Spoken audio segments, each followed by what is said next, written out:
Hello student जी, दुनिया की 80% website चाहे फेसबुक हो, अमेज़न हो, इंस्टाग्राम हो या फिर वो आपका स्कूल मैनेजमेंट सिस्टम, सभी एक ही फार्मूले पर वर्क करते हैं, जो कि है CRUD कर्व ऑपरेशंस। पिछली वीडियो में हमने सीख लिया था कि हम कैसे डेटाबेस में डाटा क्रिएट कर सकते हैं। आज की इस वीडियो में हम इस मैजिक को मुकम्मल करेंगे और मैं आपको सिखा दूंगा कि आप कैसे डाटा को ज़रूरत पड़ने पर रीड कर सकते हैं, गलती होने पर अपडेट कर सकते हैं और यूज़र को अगर निकालना हो तो उसको कैसे आप डिलीट कर सकते हैं। आज के लेक्चर के बाद आप ऑफिशियली तौर पर एक एप्लीकेशन बनाना सीख जाएंगे जो कि एक रियल वर्ल्ड सॉफ्टवेयर की तरह काम करती है। तो अगर आप एक बैकएंड डेवलपर बनना चाहते हैं तो ये वीडियो आपके लिए बहुत इंपॉर्टेंट होने वाली है, क्योंकि क्लाउड ऑपरेशन को जो है बैकएंड का बैकबोन समझा जाता है। तो इस वीडियो को एंड तक लाजमी देखें और अगर आपने मेरे चैनल को सब्सक्राइब नहीं किया तो थिंक लाइक प्रोफेसर मेहरान को सब्सक्राइब करें। Let's dive into the code. तो चलिए स्टार्ट करते हैं और लास्ट टाइम हमने क्या पढ़ा था उसको जल्दी से एक दफ़ा रिवाइज कर लेते हैं, क्योंकि उसका गो थ्रू करते हैं। लास्ट टाइम मैंने आपको फॉर्म सबमिशन बताया था कि हम कैसे फॉर्म सबमिट करते हैं। HTML से डाटा लेकर यूजिंग PHP हम डाटाबेस के अंदर डाटा स्टोर कर सकते हैं। अगर हम इसका कोड ओपन करें तो वो कुछ ये वाला कोड था जो हमने लास्ट टाइम किया था। इसको मैं जल्दी से गो थ्रू आपको करवा देता हूँ। हमने क्या किया था लास्ट टाइम। कुछ स्टूडेंट्स जो हैं वो बहुत परेशान थे कि और कमेंट्स कर रहे थे और लाइव सेशन में मुझे बता रहे थे कि सर हमें हमारा जो फॉर्म है वो सबमिट नहीं हो रहा। तो वो जो क्या mistake, general mistake, common mistake थी जो स्टूडेंट्स कर रहे थे, वो मैं जल्दी से आपको बता देता हूँ, फिर हम इसके नेक्स्ट चलते हैं। तो पहला नंबर पे तो स्टूडेंट जो हैं वो फॉर्म के अंदर नेम प्रॉपर यूज़ नहीं कर रहे थे। बहुत सारे स्टूडेंट्स थे जिन्होंने नेम का जो है एट्रीब्यूट वो यूज़ नहीं किया हुआ था। ये यूज़ करना बहुत ज़रूरी है, क्योंकि ये जो नेम होते हैं ये हम खुद डिफाइन कर रहे होते हैं सुपर ग्लोबल वेरिएबल जो पोस्ट है उसके इंडेक्सेस। जब फॉर्म सबमिट होता है तो पोस्ट का जो वेरिएबल है उसके अंदर तमाम ये जो इंडेक्स मौजूद होते हैं। ये सुपर ग्लोबल वेरिएबल भी है, इसको हम अरे भी बोलते हैं। तो ये एक एसोसिएटिव अरे बनती है जिसके अंदर इंडेक्सेस जो होते हैं वो हम खुद डिफाइन करते हैं। तो यहाँ वो जो इंडेक्स आपने कहाँ पर डिफाइन करने हैं वो आपने फॉर्म के अंदर डिफाइन करने हैं। जैसे यहाँ पर ये मैंने एक इंडेक्स नेम जो है पासवर्ड है, इस यहाँ पर मैंने यूजर नेम रखा है, यहाँ पर ईमेल है, यहाँ पर फोन नंबर है। तो नंबर वन आपके तमाम इनपुट को एक प्रॉपर नेम देना और ये यूनिक होना चाहिए। ये नेम डुप्लीकेट नहीं होना चाहिए सिवाय आपके रेडियो बटन के। वहां पे ये डुप्लीकेट हो सकता है, वहां पर सिर्फ एक ही नेम सेलेक्ट होता है एट द बैक एंड। तो ये एक मिस्टेक थी। दूसरी मिस्टेक स्टूडेंट जो कर रहे थे वो फॉर्म को मेथड नहीं दे रहे थे। बाय डिफ़ॉल्ट जो मेथड होता है वो गेट होता है, तो यहाँ पर आपने पोस्ट लाज़मी लिखना है मेथड एट्रीब्यूट। इसका क्या काम होता है, जब फॉर्म सबमिट होता है तो ये डाटा जो है वो आपका लेकर जाता है हिडन तौर पर आपकी बैकएंड लैंग्वेज की तरफ, जहाँ पर आपका कोड होता है, जहाँ पर आपने एक्शन के अंदर जो भी फाइल का नाम दिया होता है वहाँ पर आपका हिडन तौर पर डाटा सबमिट होता है। अगर आप इसको गेट का इस्तेमाल करेंगे तो आपका डाटा यूआरएल में डिस्प्ले होगा और आपकी ये जो कंडीशन लगी हुई है ये फॉल्स हो जाएगी। क्यों फॉल्स होगी? क्योंकि यहाँ पर आपने यूज किया है अंडरस्कोर पोस्ट। अगर आपने वहां पर मेथड गेट का इस्तेमाल किया तो यहाँ पर आपको कंडीशन भी जो है वो गेट की ही लगानी होगी। वो कैसे लगाएंगे? वो यहाँ पर गेट का जो सुपर ग्लोबल वेरिएबल आप वो इस्तेमाल करेंगे, तो ये जो आपका डाटा होगा ये यूआरएल में डिस्प्ले होगा। So for security purpose, we will use underscore post. This is the best way to use to protect our form data. तो उसके बाद हमने क्या किया था, जैसे ही हमारे पास ये ये जो लाइन है ये हमें बताता है कि आपका फॉर्म सबमिट हो गया है। जैसे हमारे पास डाटा आता है हम चेक करते हैं कि क्या उसके अंदर सबमिट जो है वो मौजूद है इंडेक्स। अगर तो आपका इंडेक्स जो है वो सबमिट मौजूद होता है तो इट मीन कि आपका फॉर्म सबमिट हो गया है। तो वो आपने कहाँ पर डिफाइन किया? वो आपने यहाँ पर डिफाइन किया, ये बटन के ऊपर आपने एक यूनिक नेम दिया है और इसका नेम है सबमिट। तो ये जो इंडेक्स बताता है कि आपका फॉर्म सबमिट हो गया। उसके बाद जब इसके फॉर्म के एट्रीब्यूट के सॉरी इस पोस्ट वेरिएबल के अंदर सबमिट का एट्रीब्यूट मौजूद है, यानी कि इंडेक्स मौजूद है, इट मीन कि अदर इंडेक्स या अदर एट्रीब्यूट भी मौजूद होंगे। तो वो हम गेट करते हैं वन बाय वन, हम वो तमाम एक क्यूरी के अंदर लिखते हैं और देन हम हमारी क्यूरी जो है वो एग्जीक्यूट करते हैं। तो ये था एक क्विक इसका ओवरव्यू। और यहाँ पर अभी स्टूडेंट मिस्टेक कर रहे थे, ये भी मैं बता देता हूँ कि यहाँ पर आप टाइप जो है वो स्टूडेंट नहीं लिख रहे थे, बटन का इस्तेमाल जस्ट कर रहे थे। अगर आप टाइप नहीं लिखेंगे तो फॉर्म सबमिट नहीं होगा। अगर आप ये बटन यूज नहीं करना चाहते तो आप जो भी है इनपुट फील्ड वो यूज कर सकते हैं यहाँ पर सबमिट। और यहाँ पर आपको इसका नेम भी जो है वो, क्योंकि आपने बैकएंड पर पोस्ट के अंदर जो नेम दिया हुआ है वो सबमिट यूज़ किया हुआ है, तो मैं यहाँ पर सबमिट ही यूज़ करूँगा। और इसकी वैल्यू जो है वो आप जो यूज़र को डिस्प्ले करवाना चाहते हैं बटन के ऊपर, वो आप कुछ भी लिख सकते हैं। तो वैल्यू ये होगी और जो नेम है वो इसका सबमिट होगा, ये इसका इंडेक्स होगा पोस्ट वेरिएबल के लिए। तो इसको सेव करके अगर यहाँ पर मैं आपको इसकी आउटपुट दिखाऊँ तो ये देखें, ये इसका आउटपुट आ गया, क्योंकि वो सीएसएस थी वो बटन के ऊपर अप्लाई थी, ना कि इनपुट के ऊपर, इसलिए सीएसएस गायब हो गई। अभी मैं यहाँ पर आपको एक सबमिट करके दिखाता हूँ फॉर्म। तो ये देखिए, जैसे मैंने सबमिट किया और मेरा डाटा जो है वो सबमिट हो गया। तो अगर मैं यहाँ पर इसका वेरिएबल को गेट इस्तेमाल करता हूँ तो क्या होगा, हम यहाँ ये भी जल्दी से देख लेते हैं। हमारा भी यूआरएल जैसे ही डाटा सबमिट होगा, मेरा जो डाटा है वो आपको यहाँ पर नजर आएगा ऊपर यूआरएल के अंदर। तो ये देखें, ये डाटा जो है वो यहाँ पर डिस्प्ले हो रहा है और मुझे मैसेज डिस्प्ले नहीं हुआ कि आपका जो डाटा है वो सबमिट हो गया है। क्यों? क्योंकि मैं बैकएंड पर जो लॉजिक लगाई है वो मैंने गेट की पोस्ट की लगाई है और डाटा जो आ रहा है वो गेट वेरिएबल के थ्रू आ रहा है। तो मैं आपको यहाँ पर इसको वेरीफाई करके भी दिखा सकता हूँ कि अगर हमें यहाँ पर हम लिख देते हैं कि इफ इस सेट यानी कि पोस्ट सबमिट हुआ, ठीक है, अदरवाइज क्या हो, आपका जो डाटा है वो गेट के ज़रिए है। तो हम यहाँ पर एक प्रिंट करवा के देखते हैं। प्रिंट हमारा गेट वेरिएबल जो है वो क्या लेकर आया है।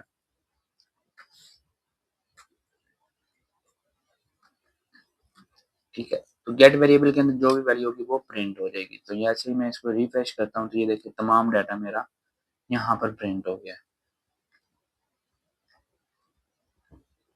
तो अभी हम पर इसको हम सिंपल इको भी करवा देते हैं कि आपका कोई फॉर्म जो है वो सबमिट नहीं हुआ, नो फॉर्म डाटा सबमिटेड।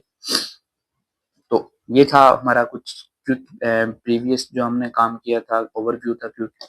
तो आज हम जो काम करेंगे वो जो डाटा हमने लास्ट टाइम सेव किया है उसको रिट्रीव करेंगे और इस फॉर्म के अंदर, इस टेबल के अंदर डिस्प्ले करवाएंगे। ये टेबल मैंने यहाँ पर पहले से बना लिया है, इसका कोड मैं आपको जल्दी से दिखा देता हूँ। यहाँ पर ये आपके सामने एक सिंपल टेबल है, ठीक है, और यहाँ पर ये हेड है, हेड के अंदर मैंने कुछ कॉलम्स ऐड किए हैं जो कि हमने फॉर्म के अंदर रखे हुए हैं एज इट इज। और देन यहाँ पर ये बॉडी इस वक्त मैंने एम्प्टी रखी है और यहाँ पर हम इसका काम करेंगे। तो इसकी जो CSS है वो मैंने ऊपर अप्लाई की हुई है, वो आप लोग यहाँ पर देख सकते हैं। जो टेबल आपको थोड़ा सा प्रीटी व्यू में डिस्प्ले हो रहा है, तो उसके लिए ये मैंने कुछ उसके बैकग्राउंड कलर और मार्जिन वगैरह यहाँ पर मैंने दिया हुआ है। तो जल्दी से हम चलते हैं हमारा आज के काम की तरफ जो आज हमने करना है। तो उसमें सबसे पहले हमें यहाँ पर क्या करना है, एक हम रिकॉर्ड मैनुअल पहले क्रिएट करके मैं आपको दिखा देता हूँ। तो उसके लिए आपको मैनुअल आप क्या करते हैं, यहाँ पर ये वाला नेम, ईमेल, फ़ोन नंबर, उसके बाद हमें यहाँ पर ईमेल चाहिए, जैसे ही gmail.com।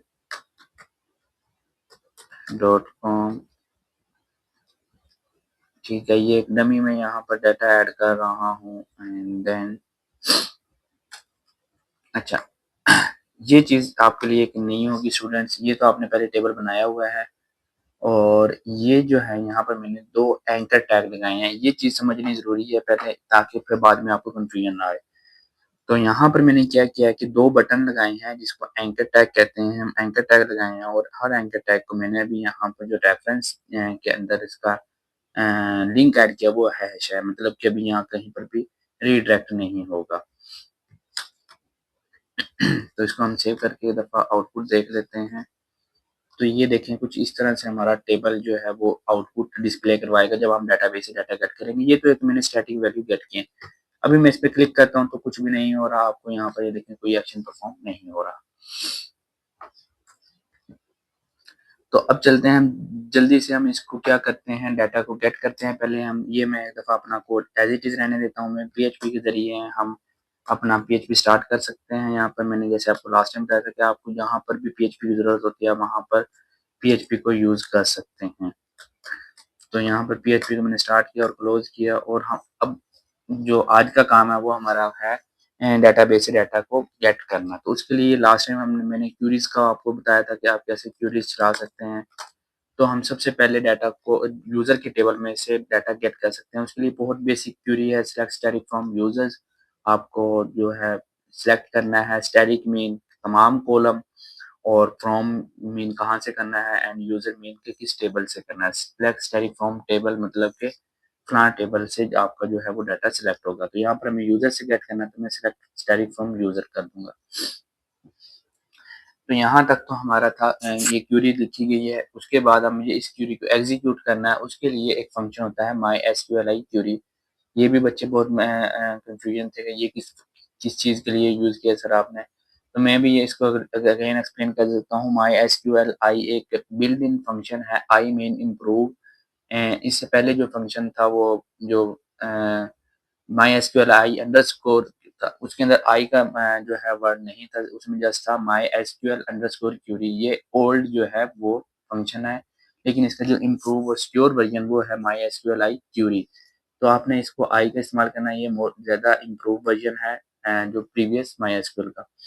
इसको आप दो पैरामीटर देते हैं, एक आपने कौन सी क्यूरी एग्जीक्यूट करनी है, और दूसरा पैरामीटर आप देते हैं कि आपको किस डेटाबेस के ऊपर ये क्यूरी चलानी है। उस डेटाबेस का आपको कनेक्शन प्रोवाइड करना होता है। तो यहाँ पर मैंने my SQL I underscore query को यहाँ पर मैंने एग्जीक्यूट किया है, और उसका जो रिजल्ट और वो जो मुझे फंक्शन रिटर्न करेगा उसको मैंने एक वेरिएबल रिजल्ट के अंदर यहाँ पर आपके सामने स्टोर कर दिया। तो अभी इस रिजल्ट के अंदर हमारे पास जो भी डाटा होगा टेबल के अंदर वो आएगा। तो यहाँ पर हम इसके बाद हम क्या कर सकते हैं, काउंट कर सकते हैं कि हमारे जो है इस रिजल्ट के अंदर क्या आया। चलिए सबसे पहले हम इसको प्रिंट करके देखते हैं कि हमें ये क्या रिटर्न करता है।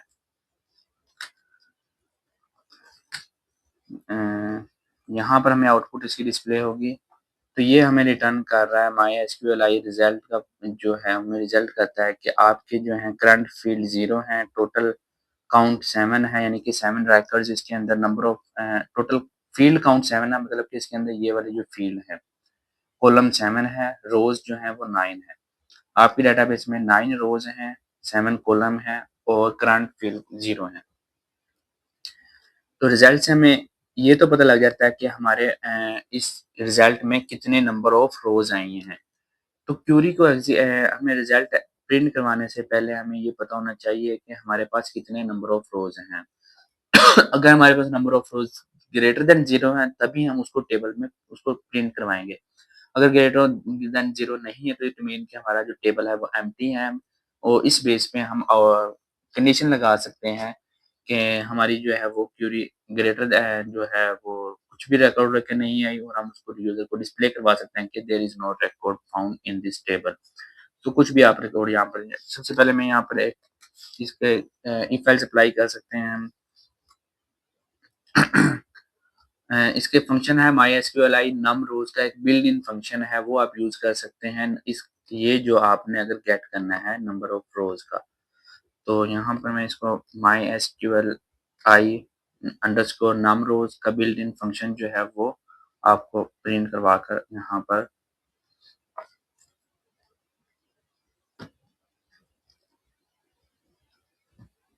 ये हमें ज़्यादा ही आगे ले जाता है। मैं इसको एक दफ़ा इनर जो है वो आपको हाइड कर देता हूँ। ये सजेशन बहुत ज़्यादा दे रहा है यहाँ पर। तो आपको ये इतना कोड समझना भी ज़रूरी है कि सबसे पहले हमने क्यूरी लिखी, क्यूरी को एग्जीक्यूट किया। एग्जीक्यूट करने के बाद क्या होता है कि मैंने इसके ऊपर चेक लगाया कि क्या जो रिजल्ट आया है माई एसक्यूएल नंबर ऑफ रोज उसके अंदर वो ग्रेटर देन 0 है। अगर 0 है तो मैं यहाँ पर अपना टेबल का कोड लिख दूंगा जो मुझे टेबल नंबर प्रिंट करवाना है। अगर वो नहीं है तो इसका मतलब ये है कि इसके अंदर जो है वो रिकॉर्ड नहीं है, और हम उसमें लिख देंगे नो यूजर फाउंड। तो अभी मैं इतना करने के बाद आपको आउटपुट यहाँ पर दिखाता हूँ। तो ये देखिए अभी कुछ भी चेंज नहीं आया, क्योंकि मैंने यहाँ पर, चलिए मैं यहाँ पर एक आउटपुट दे देता हूँ कि डाटा सक्सेसफुली रिट्रीव। ये हम मैसेज प्रिंट करवा देते हैं। तो डाटा सक्सेसफुली रिट्रीव यहाँ पर आपको शो हो रहा है कि हमारे जो रिकॉर्ड्स हैं वो ग्रेटर देन 0 है। तो अब यहाँ पर हमें अपना टेबल बनाना है। ये जो टेबल हमारा है मैंने यहाँ पर लिखा है, इस टेबल के कोड को उठाकर मुझे यहाँ पर रखना है इस इफ के अंदर, ताकि अगर हम ये तभी प्रिंट हो जब इसके अंदर कोई रिकॉर्ड मौजूद हो। अगर मैं इसको बाई रखूँगा तो वो हमेशा ही जैसे अभी देख रहे हैं आपको, इसमें रिकॉर्ड हो या ना हो, मुझे ये रिकॉर्ड ऑलवेज़ डिस्प्ले होगा। तो इस चीज़ से बचने के लिए मुझे तभी ड टेबल प्रिंट करवाना है जब उसके अंदर number of row greater than 0 है। मैं यहाँ पर क्या करता हूँ, इसको कोड को लिख देते हैं जल्दी से। इसको हमने गेट करना है एक-एक। अच्छा, हमें अब क्या करना है यहाँ पर इस रिज़ल्ट के अंदर से एक-एक रो को हमें गेट करना है। एक-एक रो का मतलब है एसोसिएटिव अरे हम बनाएँगे और उसके अंदर डाटा रखेंगे। डाटा जो हमें आएगा वो एक एसोसिएटिव अरे में आएगा। लास्ट लेक्चर में हमने एसोसिएटिव अरे के बारे में पढ़ा था। प्रीवियस लेक्चर जो इनिशियल पीएचपी के अंदर मैंने अरेज़ वाला टॉपिक आपको करवाया। अगर आपने वो वीडियो नहीं देखी तो पहले वो वीडियो देख लें, ताकि आपको समझ आ जाए कि एसोसिएटिव अरे क्या होती है। एसोसिएटिव अरे का मतलब ये होता है कि आप इंडेक्स अपना मर्ज़ी का बना सकते हैं उसके अंदर। तो जब डेटाबेस से डाटा आएगा तो वो इंडेक्स जो होगा वो कॉलम का नेम होगा, वो इंडेक्स बन जाएगा और उस कॉलम की जो वैल्यू होगी वो उस इंडेक्स की वैल्यू बन जाएगी। तो माइएसक्यूएल आई अंडरस्कोर फेच एसोसिएट, इसको हम शॉर्ट फॉर्म में लिखते हैं एसोसिएटिव को अरे में कन्वर्ट करने के लिए। तो मैं यहाँ पर व्हाइल का इस्तेमाल करता हूँ यहाँ पर। और अच्छा, सबसे पहले मैं यहाँ पर आपको एक वेरिएबल के अंदर क्या आता है, रो या आप आर अपनी मर्ज़ी का कोई भी नेम ले सकते हैं, ठीक है? उसके बाद माइएसक्यूएल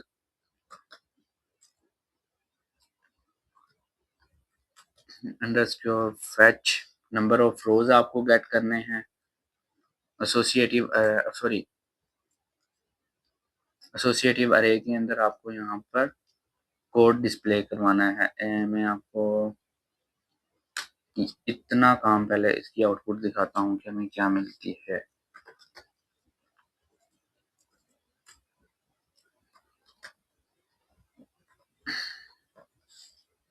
प्रिंट आर के अंदर ये जो रो को मैं रिकॉर्ड बोल देता हूँ या रो आप ही ले लें, रो इज़ सिंपल। तो आप यहाँ पर रो प्रिंट करवा दें, ठीक है? और ये जो है इसको हम यहाँ तक, तो इतना कोड अब मैं आपको दोबारा रिपीट करवा देता हूँ। मैंने क्वेरी लिखी है, उसके बाद मैंने क्वेरी को एग्जीक्यूट किया है और मैंने चेक किया उस रिजल्ट के अंदर number of row greater than 0 है। अगर 0 है तो उस रिकॉर्ड के अंदर से को मैंने किसमें कन्वर्ट कर दिया है, एक एसोसिएटिव अरे के अंदर, और ये मुझे एक-एक रिकॉर्ड फेच करके देगा डेटाबेस के अंदर से।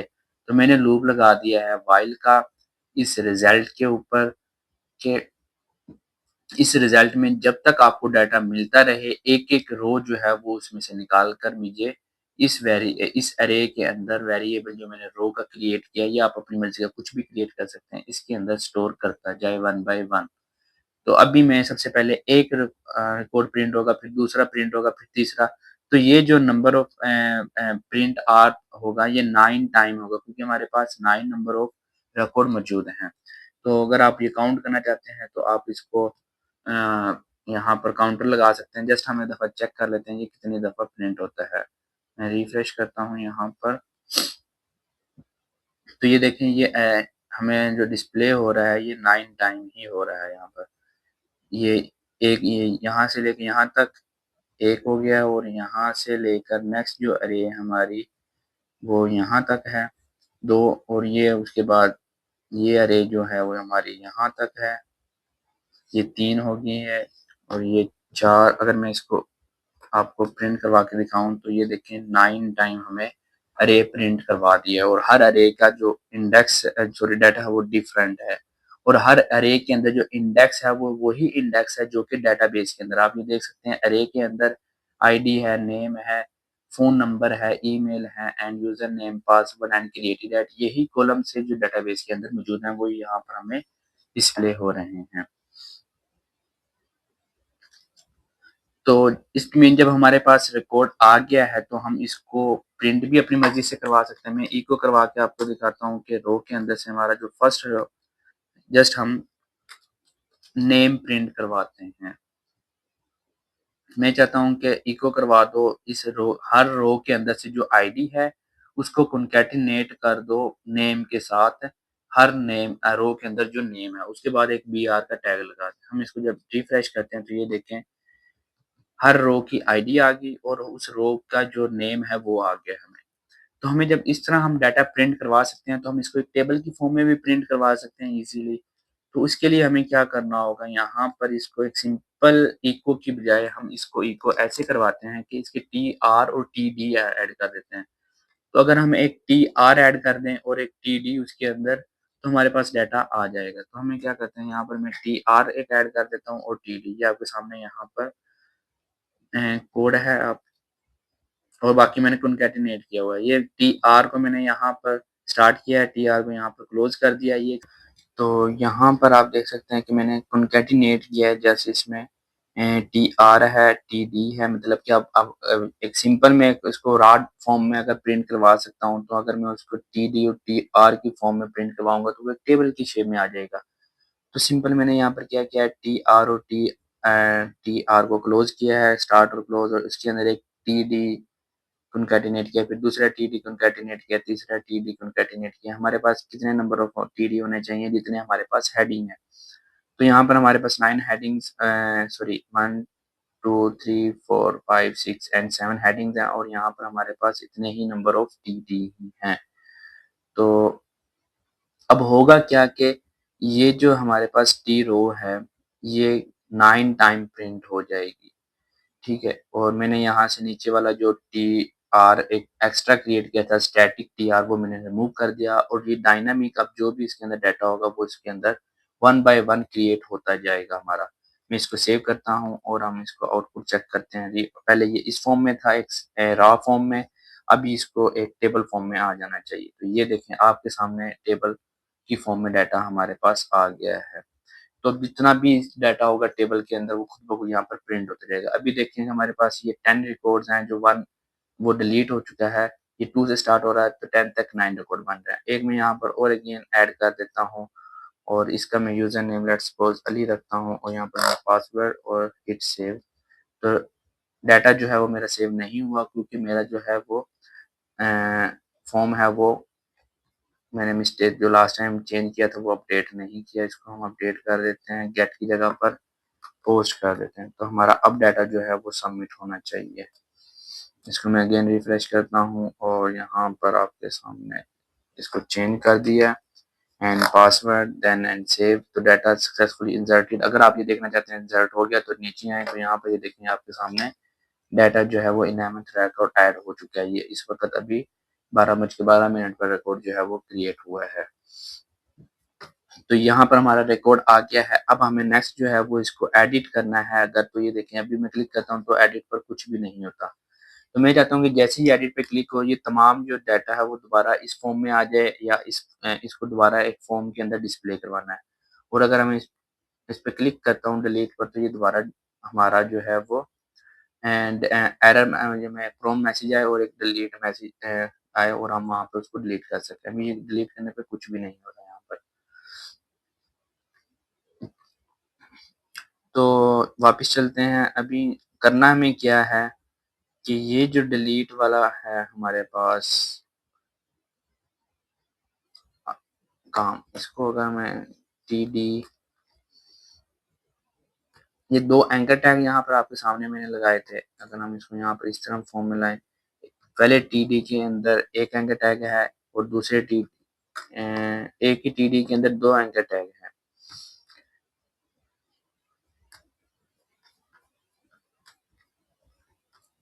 तो इन एंकर टैग के अंदर आपने अपना जो यूआरएल है वो हैश यहाँ पर आपने ऐड किया। सॉरी, ये सिस्टम ने खुद ब खुद ऐड कर दिए थे, तो मैं यहाँ पर हैश एक दफ़ा ऐड करके आपको दिखाता हूँ। तो ये देखें, अब क्लिक करने पर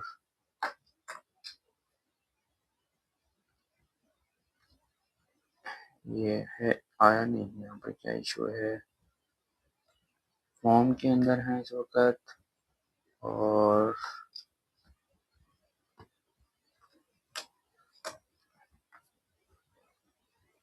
हाँ, ये देखें अभी मैं जैसे ही इस पर ला रहा हूँ तो आपको यहाँ पर ये ऑप्शन नज़र आ रहा होगा राइट साइड पर कि आप पे क्लिक करता हूँ तो कुछ भी नहीं हो रहा। तो ये सब का जो है अब यूआरएल में आप देख सकते हैं कि यहाँ पर ये लेफ्ट बॉटम पर आपको यूआरएल भी डिस्प्ले हो रहे हैं। तो अब करना क्या है कि एडिट पे क्लिक हो तो एडिट का एक यूआरएल हमने क्रिएट करना है, और डिलीट पे क्लिक हो तो डिलीट डिलीट का एक यूआरएल क्रिएट करना है। और क्या होगा कि जैसे ही हम उसको डिलीट पे क्लिक करेंगे तो उस यूआरएल पे वो जाकर उसको डिलीट कर देगा। तो इसके लिए हम 2 ऑप्शन हमारे पास यहाँ पर हैं, या तो हम एक इसका अलग से एक एडिट का पेज बना लें, या हम इसी पेज के अंदर तमाम अपना काम करते जाएँ। क्या करता हूँ, मुझे इसी फॉर्म पर मैं फॉर्म क्रिएट कर लेता हूँ। जैसे ही इस पे एडिट पे क्लिक हो तो फॉर्म के अंदर डाटा आ जाए। तो वो वाला डाटा जो जैसे ही इस पर क्लिक हो एडिट के बटन पर इस रो का वो तमाम डाटा जो ये वाला है, ये वाला इस फॉर्म के अंदर आ जाए। तो वो कैसे होगा, अगर हम इस पे क्लिक करें तो हमें चाहिए है कि हमारे पास एक आईडी हो जिसकी बेस पे हमें कैसे पता लगेगा कि यूज़र ने अब किस लिंक पर क्लिक किया है। हमारे सामने तो ये तमाम टेबल के अंदर थाउज़ेंड ऑफ रिकॉर्ड्स हो सकते हैं, हंड्रेड ऑफ रिकॉर्ड हो सकते हैं। तो हमें कैसे पता लगेगा कि हमारा जो यूज़र ने है वो किस लिंक पर क्लिक किया है।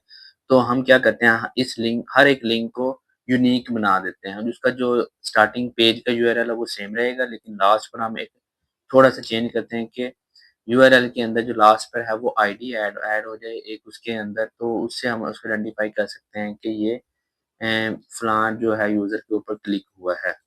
तो उसके लिए हम क्या करते हैं, अगर हमें जब सबसे पहले तो मैं लिंक पर क्लिक करने के लिए इसी पेज पर रीडायरेक्ट करवाना है, तो हम इसका यूज़ करेंगे क्वेश्चन मार्क का। देन हम यूज़ कर सकते हैं आईडी। हमें जैसे ही क्लिक हो, अच्छा ये होता है क्वेरी स्ट्रिंग। एक चीज़ यहाँ पर मैं आपको क्वेरी स्ट्रिंग का बता दूँ। क्वेरी स्ट्रिंग क्या होती है कि जब यूआरएल के अंदर आपको डाटा लेकर जाते हैं एक पेज से दूसरे पेज पर, तो वो क्वेरी स्ट्रिंग कहलाती है। तो यहाँ पर मैं क्वेरी स्ट्रिंग का यूज़ करूँगा। क्वेरी स्ट्रिंग आप पीएचपी के अंदर क्वेश्चन मार्क और उसके बाद आप अपना क्वेरी का नेम लिखेंगे, मतलब कि वेरिएबल का नेम लिखेंगे और उसके बाद आपको वैल्यू असाइन करेंगे। लेट्स सपोज़ मैं जैसे ही इस पे क्लिक करता हूँ, इसको मैं वैल्यू 12 असाइन कर रहा हूँ। तो ये एक मैंने क्वेरी बना दी है कि एडिट पर क्लिक हो तो क्या हो कि क्वेरी के अंदर जो यूआरएल के अंदर है वो आईडी जो है उसकी वैल्यू 12 हो। इसको हम रिफ्रेश करते हैं, यहाँ पर मैं आपको अब दिखाता हूँ। तो ये आप राइट साइड पर ये देखें, इसके लेफ्ट साइड पर बॉटम पर आपको आईडी इज़ इक्वल टू 12 नज़र आ रही होगी। सबके साथ आईडी इज़ इक्वल टू 12 नज़र आ रही है। तो मैं जैसे ही इस पे क्लिक करता हूँ तो आपको ऊपर ये यूआरएल में देखें, आपको यहाँ पर आईडी इज़ इक्वल टू 12 नज़र आ रही है। तो अब मैं जिस पर भी क्लिक कर रहा हूँ तो वो सबको आईडी 12 ही बता रहा है। तो मुझे यहाँ पर अब 12 तो नहीं चाहिए, मुझे हर एक यूज़र की जो है वो स्पेसिफिक आईडी, यूनिक आईडी चाहिए। तो उसके लिए मुझे यहाँ पर ये जो आईडी है इसको मैं इको करवा देता हूँ, कॉन्कैटिनेट करवा देता हूँ। तो मुझे यहाँ पर जो है वो कॉन्कैटिनेट करवाना है, और एडिट का पेज मैंने कोई नहीं बनाया हुआ, मैं इसी पेज पर रिडायरेक्ट करवा रहा हूँ। तो इसीलिए मैं यहाँ से ये मुझे बार-बार एडिट की सजेशन दे रहा है बिल्ट इन, लेकिन मुझे नहीं बनाना। तो मैं यहाँ पर जो मैंने पहले 12 लिखा था, मैंने उसकी जगह पर अब क्या कर दिया है, अ, ये क्या है, बार-बार इसको रिजेक्ट किया जाए, क्यों मुझे सजेशन दे रहा है। तो आईडी इज़ इक्वल टू 12 की जगह पे मैंने आईडी डायनामिक कर दिया। तो अब मैं इसको रिफ्रेश करता हूँ सेव करने के बाद, तो हर एक लिंक के ऊपर आप देखिएगा कि आईडी जो है वो डिफरेंट आ रही है। ये बॉटम लेफ्ट पर आप देखें तो आपको आईडी 12, 13, 14 ये डिफरेंट नज़र आ रही होगी यहाँ पर। तो मैं किसी पे भी क्लिक करता हूँ तो ऊपर आप यूआरएल देखें, यहाँ पर आपको 6 है नज़र आ रही। अगेन मैं यहाँ पर क्लिक करता हूँ तो अब आईडी मुझे 10 आ रही है। इट मीन जब हम क्वेरी स्ट्रिंग के ज़रिए डाटा लेकर आ सकते हैं, आईडी लेकर आ सकते हैं, तो अब इससे हम इस आईडी का इस्तेमाल करते हुए इस फॉर्म के अंदर डाटा डिस्प्ले भी करवा सकते हैं। तो मेन चीज़ हमें आईडी चाहिए थी, आईडी आ गई है। तो अब हम क्या करते हैं, यहाँ पर एक फॉर्म बना लेते हैं अलहदा से। 2 फॉर्म बना लेते हैं। इसी फॉर्म को मैं दोबारा एक डुप्लिकेट कर लेता हूँ आपके लिए, और उस फॉर्म को हम कहते हैं कि वो हमारा फॉर्म होगा जब यूज़र फॉर्म सबमिट करेगा। तो इसको हम कमेंट्स कर देते हैं, और यहाँ पर मैं लिख देता हूँ। और अच्छा ये फॉर्म अब अगर मैं रिफ्रेश करता हूँ इसी को डुप्लीकेट करने के बाद, तो आप देख सकते हैं कि 2 दफ़ा फॉर्म प्रिंट हो रहा है यहाँ पर। तो इसको रोकने के लिए हम लगाते हैं कि ये फॉर्म तब डिस्प्ले हो जब यूज़र एडिट पर क्लिक करे।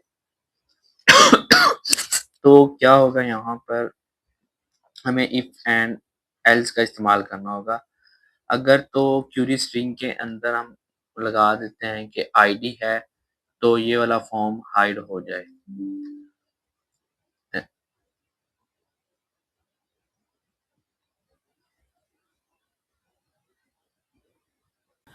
हम क्वेरी स्ट्रिंग में कुछ इस तरह का हिंट ऐड कर दें, जैसे अभी हमने आईडी ऐड की है कि जब यूआर क्वेरी स्ट्रिंग के अंदर वो स्पेसिफिक वैल्यू मौजूद हो, तो ये इन दोनों में से उस आईडी की, उस वैल्यू की बेस पर फॉर्म डिस्प्ले हो।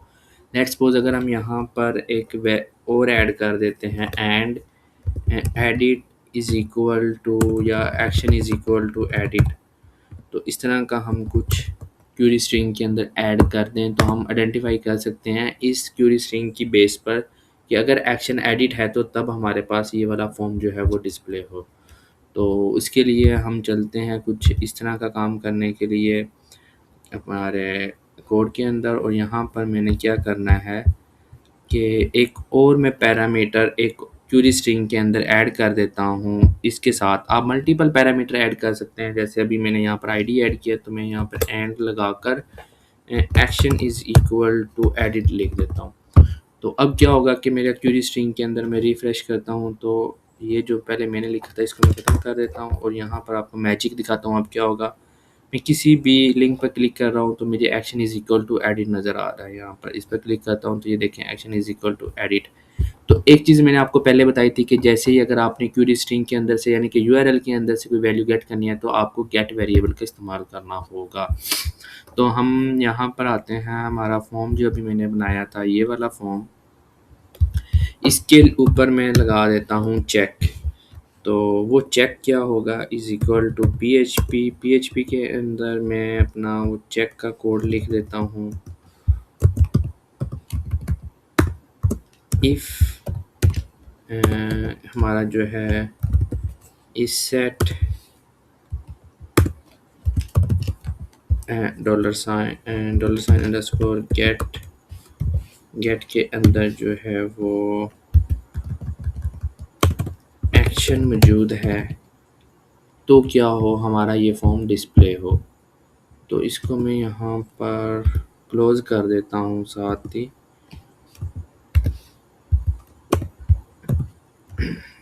PHP का टैग के साथ। यहाँ पे मैंने एल्स में मैसेज डिस्प्ले करवा दिया। अगर हमें मैसेज तो डिस्प्ले फ़िलहाल की ज़रूरत नहीं है, तो मैं यहाँ पर क्या करता हूँ, जस्ट एल्स को ख़त्म कर रहा हूँ। तो मैं यहाँ पर एल्स इफ़ की जो ब्रैकेट है वो मैंने यहाँ पर क्लोज़ कर दिया। तो यहाँ पर एक चीज़ को मैं आपको बताना चाहता हूँ कि अगर जस्ट आप इस सेट का इस्तेमाल करेंगे एंड उसको चेक करेंगे क्या एक्शन मौजूद है, और वो उसकी वैल्यू को नहीं देख रहा, अभी वो जस्ट ये देख रहा है कि उसकी अंदर कोई वैल्यू, उसके अंदर ये वेरिएबल मौजूद है, तो ये प्रिंट होगा। तो एल्स में हम ये भी प्रिंट करवा सकते हैं, ऊपर वाला फॉर्म जो है वो हम तब प्रिंट करवाएं अगर वो एक्शन मौजूद नहीं है। तो उसके लिए मैं यहाँ पर क्या करता हूँ, एल्स की ब्रैकेट स्टार्ट कर देते हैं, और यहाँ पर इस फॉर्म को रख कर, और एल्स की ब्रैकेट को यहाँ पर मैंने क्लोज कर दिया। यानी कि अगर तो उसके अंदर एक्शन की वैल्यू, एक्शन मौजूद है, एक्शन इस सेट है, यानी कि वेरिएबल डिक्लेयर हो गया है, तो ये वाला फॉर्म होगा। अगर नहीं तो ये वाला फॉर्म डिस्प्ले होगा। अब देखते हैं, हम रिफ्रेश करते हैं, इसको रिफ्रेश किया तो अब हमें कैसे पता लगेगा हमारा कौन सा, इसको मैं नेम चेंज कर देता हूँ यहाँ पे, let's suppose edit full name, edit email, then edit user name and refresh. तो अभी आपके सामने ये जो है फॉर्म ये वाला डिस्प्ले हो रहा है। तो मिस्टेक मैं यहाँ पर ये कर रहा था कि जैसे ही एडिट इसके अंदर मौजूद हो वैल्यू एक्शन, यानी कि अगर हम इसको ख़त्म भी कर देते हैं तो हमारा ये कोड वर्क कर रहा है। प्रॉब्लम यहाँ पर ये है कि मैंने यहाँ पर ये जो एडिट लिखा है वो यहाँ पर लिख दिया है, यानी कि एल्स वाले में यहाँ पर लिखना था, ये मेरे मुझसे मिस्टेक हुई है यहाँ पर। इसको हम ख़त्म कर देते हैं। और ये जो एडिट मैंने आपको दिखाना था वो यहाँ पर इसको चेक करवाने के लिए आपको लिखना था एडिट, यहाँ पर एडिट, यहाँ पर भी अनंत, यहाँ पर भी, देन हिट से आउटपुट दिखाऊं तो ये देखें edit full name, phone number, edit email, ये आपके पास आ गया है यहाँ पर। तो अब हमारे पास फॉर्म आ गया है और अगर मैं यहाँ पर इसको ख़त्म कर देता हूँ एक्शन को, तो ये देखिए मुझे फिर भी डिस्प्ले हो रहा है। तो अगर कोई यूआरएल में एक्शन लिख देता है तो हमें तब भी ये फॉर्म डिस्प्ले होगा। तो इस चीज़ से बचने के लिए मुझे साथ ये कंडीशन भी लगानी होगी कि एंड एक्शन के अंदर जो वैल्यू है क्या वो एडिट है। तो अगर तो एडिट है तब ये फॉर्म डिस्प्ले हो। अब मैं यहाँ पर अभी देखिए मैंने एक्शन का फॉर्म इस सेट कर दिया लेकिन इसके अंदर एडिट नहीं ऐड किया। तो जैसे ही मैं देखें एक्शन लिखता हूँ अब मुझे दूसरा फॉर्म जो है क्रिएट वाला डिस्प्ले हो रहा है। तो ये देखिए यहाँ पर मैं जैसे अब मुझे क्या करना है, यहाँ पर मैं एडिट अगर लिखता हूँ तब मुझे ये जो है वो create sorry is equal to edit, और तो ये देखें अब मुझे एडिट वाला फॉर्म है वो डिस्प्ले हो रहा है यहाँ पर आपको। तो यहाँ नेक्स्ट चलते हैं। अब किसी भी मैं लिंक पर क्लिक करता हूँ तो मुझे ये फॉर्म डिस्प्ले होना शुरू हो गया है। तो यहाँ पर ये यूज़र रजिस्ट्रेशन की जगह पे यूज़र अपडेट भी अगर आप लिखना चाहते हैं तो उसके लिए आपको क्या करना है कि ये जो टाइटल है ये यहाँ पर रखना होगा फॉर्म के अंदर। तो यहाँ पर यूज़र मॉडिफिकेशन आप लिख दें और यहाँ पर ये जो है यूज़र रजिस्ट्रेशन। तो ये देखें यूज़र मॉडिफिकेशन आ गया और यहाँ पर जैसे ही मैं इस एक्शन का यूआरएल से ख़त्म करता हूँ तो यूज़र रजिस्ट्रेशन का फॉर्म आ गया है। तो अब फॉर्म हम डिस्प्ले करवा सकते हैं। तो इसके बाद हमें क्या करना है, इसके अंदर डाटा डिस्प्ले करवाना है। जैसे ही एडिट पे क्लिक हो तो ये देखिए अब एडिट वाला फॉर्म मुझे डिस्प्ले हो रहा है यहाँ पर। तो वो कैसे करवाएंगे, उसके लिए हमें यहाँ पर आना होगा इस फॉर्म के अंदर। ये जो फॉर्म यहाँ पर मुझे क्यूरी लगानी होगी और गेट करना होगा इस आईडी के अगेंस्ट जो यूज़र यूआरएल के अंदर ये जो आईडी आ रही है इसके अगेंस्ट डेटाबेस में कौन सा यूज़र का डाटा मौजूद है वो मुझे गेट करना है। तो सिलेक्ट की क्यूरी लगाएंगे और where I D is equal to 2 के साथ हम वो डाटा गेट कर लेंगे, सिंपल। तो यहाँ पर हम सबसे पहले तो आईडी गेट करते हैं। आईडी इज़ इक्वल टू हमारे पास कैसे गेट होगी, गेट के साथ वेरिएबल जो है सुपर ग्लोबल वेरिएबल हम उसके ज़रिए उस आईडी को गेट कर लेंगे। देन हम क्यूरी लिखेंगे select static from user where ID is equal to user ID जो है वो लिख देंगे यहाँ पर हम। देन उसके बाद हमने क्यूरी चलाने के लिए मैंने आपको पहले भी कई दफ़ा बता चुका हूँ कि हम MySQL का फंक्शन यूज़ करेंगे जो इम्प्रूव वर्जन है MySQL क्यूरी का, और उसको हम एक अपना डाटाबेस का कनेक्शन देंगे कि इस डाटाबेस में हमारी ये वाली जो क्यूरी है ये एग्जीक्यूट कर दो। तो जैसे ही क्यूरी एग्जीक्यूट होगी हमें रिज़ल्ट के अंदर अगेन एक वैल्यू प्रिंट मिलेगी, वो हम प्रिंट करके यहाँ पर देख लेते हैं हमें क्या वैल्यू मिलती है। हमें यहाँ पर मैं इसको रिफ्रेश करता हूँ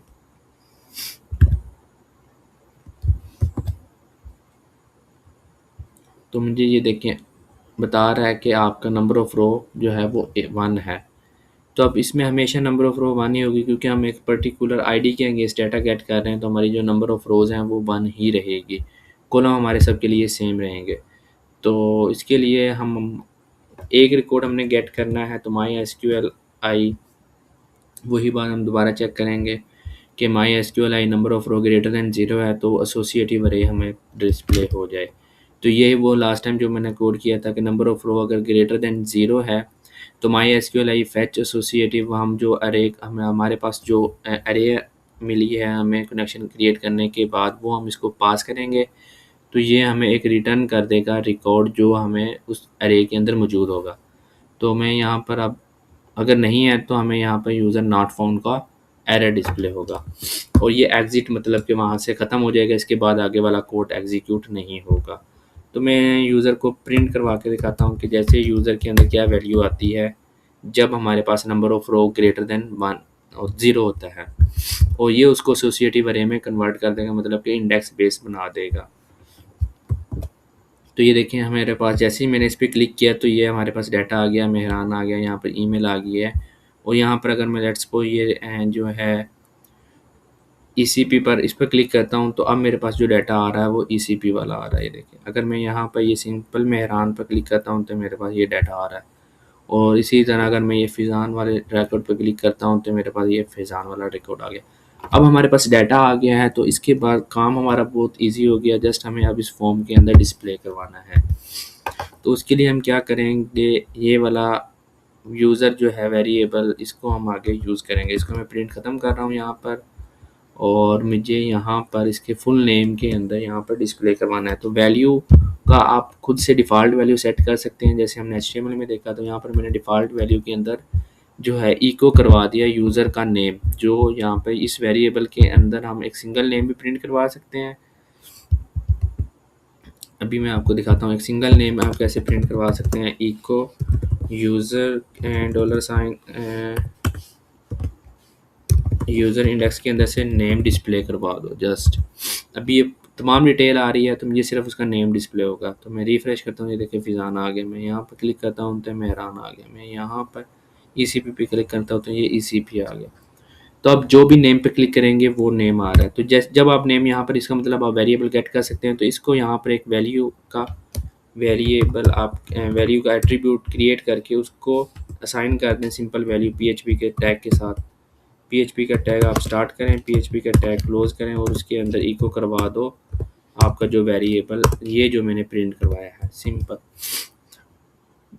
और इसी तरह मैं यहाँ पर भी प्रिंट करवा देता हूँ। यहाँ पर नेम की जगह पर इंडेक्स चेंज कर दूंगा, फ़ोन नंबर, और यहाँ पर ईमेल चेंज कर देंगे, और यहाँ पर इसी तरह मैं पासवर्ड रख दूंगा, और यहाँ पर भी मैं पासवर्ड रख देता हूँ। यहाँ पर यूज़र नेम आ जाएगा, यहाँ पर पासवर्ड आ जाएगा।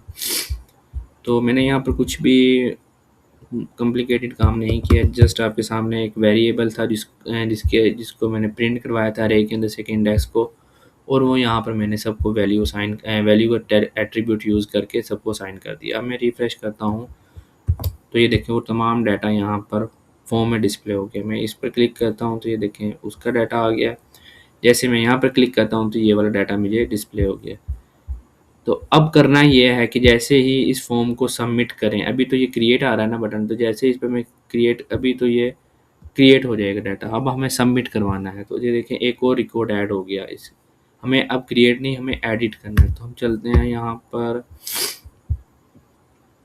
सबसे पहले तो हम यहाँ पर अपडेट लिखते हैं, अपडेट यूज़र, और जब ये फॉर्म सबमिट हो तो ये पोस्ट हो और ये डाटा कहाँ पर जाए। तो उसके लिए हमें यहाँ पर एक ही फ़ाइल के अंदर जब आप काम करते जाएंगे तो मुश्किल आपकी जो है वो बढ़ती जाएंगी, आपका काम कॉम्प्लिकेटेड होता जाएगा। तो हम क्या करते हैं, इसको जो है फिर आप इसको सेपरेट भी कर सकते हैं। नेक्स्ट अगर टाइम वीडियो हुई तो मैं आपको वो सेपरेट करके भी दिखाऊंगा। तो अभी यहाँ पर मैं इसका जो नेम है वो सबमिट की जगह पर अपडेट कर देता हूँ इस फॉर्म का। अब इसका मतलब यह है कि अपडेट वाला जब फॉर्म पर क्लिक हो, अपडेट पोस्ट के अंदर अपडेट है तो अपडेट वाली क्यूरी चलनी चाहिए। हमारा ये वाला जो काम है ये सबमिट पर चल रहा है, और इसी तरह हमने अब क्यूरी चलानी है कि अगर हमारे पास इस सेट पोस्ट है तो क्या हो कि हमारा जो फॉर्म का डाटा है वो तमाम एक इन वेरिएबल में स्टोर कर दो। तो आईडी आ जाएगी, यूआरएल से ले लो, और बाकी जो नेम है वो ये यहाँ इसका यहाँ से आगे आपको पता ही है। ये वाला काम मैं एक दफ़ा यहाँ पे इसको दोबारा दफ़ा कट कर देता हूँ। इतना काम इसके लिए आपको क्या करना है, ये तमाम वेरिएबल से आईडी गेट करने के बाद अपडेट की क्यूरी लिखनी है। अपडेट की क्यूरी क्या है, अपडेट यूज़र सेट कर देना आपने, नेम की जगह पर नेम, फ़ोन की जगह पर फ़ोन नंबर, ईमेल की जगह ईमेल, पासवर्ड की जगह पासवर्ड आ जाएगा। और वेयर, ये इंपॉर्टेंट थिंग है, यहाँ पर आपने आईडी जो है वो जो यूआरएल से आपने गेट करनी है, गेट अंडरस्कोर आईडी, ये वाली जो आईडी है आपने ये वाली गेट कर लेनी है। तो ये आईडी आपकी यूआरएल से आपको मिल जाएगी, जिसको क्यूरी स्ट्रिंग बोलते हैं। और आपकी क्यूरी आप हम इसको इको करवा कर देखते हैं कि हमारी जो फाइनल सबमिट होने के बाद इको एसक्यूएल $।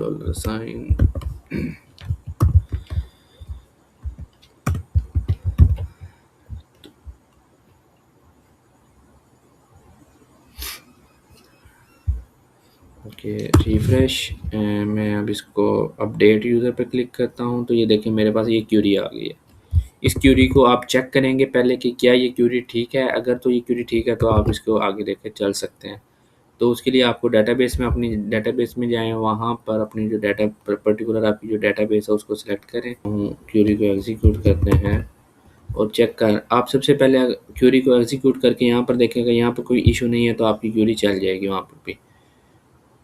तो यहाँ पर जैसे ही मैंने देखिए चलाई है नंबर ऑफ़ रो जो है वो 0 अफेक्टेड हुआ क्योंकि मैंने एज इट इज़ कोई चेंज नहीं किया। तो इसीलिए मैं यहाँ पर अगर फर्ज करो चेंज करता हूँ मेहरान की जगह पर 1 2 3 एंड हिट सेव, तो एक रिकॉर्ड जो है वो चेंज हो गया मेरा। तो क्यूरी मेरी ठीक है। तो इसको अब हमने क्या करना है, इस क्यूरी को एग्जीक्यूट करना है। तो चलते हैं हमारे कोड की तरफ और यहाँ पर मैं इस क्यूरी को अब एग्जीक्यूट करवाना है। तो सिंपल क्या करूँगा, मैं माई एसक्यूएल क्यूरी कनेक्शन को पास करूँगा और क्यूरी इसको पास करूँगा और हमें रिज़ल्ट में एक रिज़ल्ट आ जाएगा। और अगर रिज़ल्ट के अंदर वैल्यू मौजूद है इट मीन हमारा डाटा अपडेट हो चुका है, हम इसको प्रिंट करवा सकते हैं कि डाटा सक्सेसफुल अपडेट, अदरवाइज़ हम एरर डिस्प्ले करवा देंगे हमारा डाटा सबमिट नहीं हुआ। तो ये क्यूरी हमारा इतना काम हमारा बार बार हम मोस्टली क्यूरी चलाने के लिए कर ही रहे हैं। तो इसको मैं अगेन एक दफ़ा रिफ़्रेश कर देता हूँ। हमारा काम मुकम्मल हो चुका है ऑलमोस्ट। तो ये नो फॉर्म सबमिटेड ये बार बार हमें क्यों आ रहा है, इसको हम एक दफ़ा रिमूव कर देते हैं। यहाँ पर देखते हैं नो फॉर्म सबमिटेड, ये इस वजह से आ रहा है। इसको मैं यहाँ पर ख़त्म कर रहा हूँ। ठीक है, अब मैं किसी भी फॉर्म पे क्लिक करता हूँ तो उसका डाटा मेरे पास आ जाएगा। लेट्स सपोज मैं अब ये जो 13 रिकॉर्ड है इसको अपडेट करके दिखाता हूँ आपको। जैसे मैं इस पर क्लिक करता हूँ इसका डाटा आ गया और यहाँ पर मैं ईमेल के अंदर आपको ABC लिख रहा हूँ और नेम जो है वो मैं 1 2 3 लिख रहा हूँ इसके साथ। तो अब मैं अपडेट पे क्लिक करता हूँ तो डाटा अपडेटेड सक्सेसफुल। क्या ये वाकई अपडेट हो गया? तो हम सबसे लास्ट पे चलेंगे तो ये देखें आपके सामने डाटा अपडेट हो चुका है। ये यहाँ पर ABC है। अगर आप इसको अगेन क्लिक करते हैं तो ये वो आ जाएगा। यहाँ पर अगेन मैं अपना नेम लिख लेता हूँ तो ये डाटा मेरा अपडेट अगेन हो जाएगा। तो ये देखें अब नेम चेंज हो गया। तो अभी आपके पास टेबल जो है वो डिसेंडिंग ऑर्डर में है, तो आप असेंडिंग ऑर्डर में आप इसको डिसेंडिंग ऑर्डर में भी प्रिंट करवा सकते हैं। तो हमने जो क्यूरी चलाई है वो यहाँ पर जहाँ पर टेबल के लिए हमने क्यूरी ये वाली चलाई है। तो यहाँ पर जस्ट आपने क्या करना है, ऑर्डर बाय की क्यूरी आप लगा सकते हैं। Order by created at descending, कि वो कब क्रिएट हुआ था उसके मुताबिक डिसेंडिंग ऑर्डर में हमें प्रिंट हो जाए। तो मैं जैसे रिफ्रेश करता हूँ तो जो सबसे लास्ट वाला रिकॉर्ड है वो आपको सबसे ऊपर डिस्प्ले होगा। लास्ट क्यूरी जो हमारी रह गई है वो अब डिलीट पर जैसे ही क्लिक हो तो और हमारा वो रिकॉर्ड डिलीट हो जाए। तो इसके लिए आपने क्या करना है, सिमिलर आप जो काम हमने इसके लिए किया है अपडेट के लिए exact same ID is equal to, हमें सबसे पहले ID चाहिए होगी कि किस रिकॉर्ड को डिलीट करना है, फिर हमें उसके ऊपर एक्शन कि हमें कैसे पता लगेगा कि ये अब डिलीट के लिए है या अपडेट करना है। तो अगर एक्शन के अंदर वैल्यू डिलीट है तो हम उसको डिलीट कर सकते हैं। तो अभी मैं इसको रिफ़्रेश करता हूँ आपके सामने, पहले डिलीट करने पर हैश आ रहा था, अब मैं डिलीट के बटन पर क्लिक करूँगा तो मुझे यहाँ पर सॉरी ये देखें डिलीट करने पर मुझे यहाँ पर एक्शन जो है वो डिलीट मिल रहा है। जैसे मैं किसी भी उसकी ID मुझे मिल रही है 6 एंड डिलीट एक्शन जो है वो डिलीट आ रहा है यहाँ पर। तो चलते हैं हम यहाँ पर हमारे कोड के अंदर टॉप के ऊपर, यहाँ पर हमने अपडेट किया था और इसी तरह हम अब चेक लगाएंगे इफ़ जो हमारे पास इस सेट एक्शन जो है वो डिलीट है तो हमें ID गेट करके उस रिकॉर्ड को टेबल से डिलीट कर दे। तो सबसे पहले हम उसको चेक लगाएंगे क्या इस सेट जो है हमारे पास एंड डॉलर साइन हमारे पास गेट के अंदर वैल्यू मौजूद है, एक्शन जो है वो पहले मौजूद है। एक्शन अगर मौजूद है तो ये मैं लाइन एक दफ़ा यहाँ पर आपके सामने लिख देता हूँ इसको। ठीक है, ये लाइन आपको बता रही है कि आपके पास एक्शन मौजूद है। और यहाँ पर को मैं सिंपल करवा के दिखाता हूँ कि ट्रिगर। तो जैसे ही डिलीट पे क्लिक होगा तो आपको ये एक डिस्प्ले होगा कि आपका जो रिकॉर्ड है वो डिलीट हो गया। लेकिन अभी हमने क्यूरी एक्चुअली में नहीं चलाई, कि हम सिर्फ टेस्ट करना चाह रहे हैं कि हमारा जो है वो बटन क्लिक पर काम कर रहा है या नहीं। इसको मैं रिफ्रेश करता हूँ। जैसे ही इस पर क्लिक करता हूँ ये देखें ट्रिगर हो गया हमारा ID2 पर, ये ट्रिगर हो गया ID5 पर। तो इसका मतलब कि हमारा डिलीट का बटन जो है वो काम कर रहा है। तो अब हमें क्या करना है कि इस आईडी को डिलीट करना है। अभी डिलीट के ऊपर हमें एक प्रॉम्प्ट भी शो करवानी है। तो उसके लिए आपने क्या करना है, PHP HTML के अंदर जावास्क्रिप्ट आप इनलाइन यूज़ कर सकते हैं। अभी यहाँ पर मैं इनलाइन का इस्तेमाल करता हूँ और आप इसको दूसरी तरह भी यूज़ कर सकते हैं। मैं अभी यहाँ पर इनलाइन का इस्तेमाल करता हूँ जावास्क्रिप्ट का। ऑन क्लिक पर रिटर्न हो जाएगा। कंफर्म का एक बिल्ट इन फंक्शन है जो कि प्रॉम्प्ट शो करवाता है कि क्या आप कोई यूज़र से कंफर्मेशन लेना चाहते हैं कि ये काम वाकई ही करना चाहते हैं। तो कंफर्म का एक बिल्ट इन फंक्शन है और वो ट्रू या फॉल्स रिटर्न करता है। अगर तो वो ट्रू रिटर्न करेगा इट मीन कि यूज़र ने येस का बटन प्रेस किया है। अगर वो रिटर्न फॉल्स करेगा तो इट मीन वो रिटर्न ज़ीरो कर रहा है। तो अगर वो ट्रू यस नो पे क्लिक करेगा तो रिटर्न ज़ीरो होगा, अगर वो वन पे यस पे क्लिक करेगा तो रिटर्न वन होगा या ट्रू होगा। तो यहाँ पर मैं रिटर्न कहता हूँ कि रिटर्न क्या होना चाहिए अभी मुझे नहीं पता। रिटर्न जो है वो इस फंक्शन के ऊपर डिपेंड करेगा कि ये फंक्शन मुझे क्या देता है। ये फंक्शन या तो मुझे ट्रू रिटर्न करेगा या मुझे फॉल्स। अगर ट्रू रिटर्न करेगा तो इस बटन के ऊपर जो हम काम कर रहे हैं वो अप्लाई होगा। अगर हम उस पर काम जो कर रहे हैं वो नहीं होगा अगर ये रिटर्न फॉल्स करेगा। तो मैं इसमें लिख देता हूँ quotation, are you sure want to delete this user and refresh करता हूँ। तो ये देखें अब मुझे यहाँ पर are you sure want to delete, अगर मैं कैंसिल करता हूँ तो इससे आगे वो काम नहीं करता। यहाँ पर अगर मैं इसको एक दफ़ा सिंपल URL में रखता हूँ तो ये देखें अभी बटन ट्रिगर वाला आपको नहीं आ रहा मैसेज, क्योंकि मैंने जैसे ही कैंसिल पे क्लिक कर दिया तो ट्रिगर नहीं हुआ। अगर मैं यहाँ पे क्लिक करने के बाद ओके करता हूँ तो ये बटन ट्रिगर हो गया है। तो जैसे मैं ओके पे क्लिक कर रहा हूँ तो बटन ट्रिगर हो जाता है। तो ये देखें आईडी। तो जब हमारा ये काम हो रहा है इतना तो इट मीन अब हम इसको सेफली डिलीट कर सकते हैं। तो हमें क्या करना है, हम सिंपल आएंगे जहाँ पर हमने ये एक्शन का कोड लिखा है डिलीट वाला, और इस लाइन्स को हम ख़त्म करते हैं।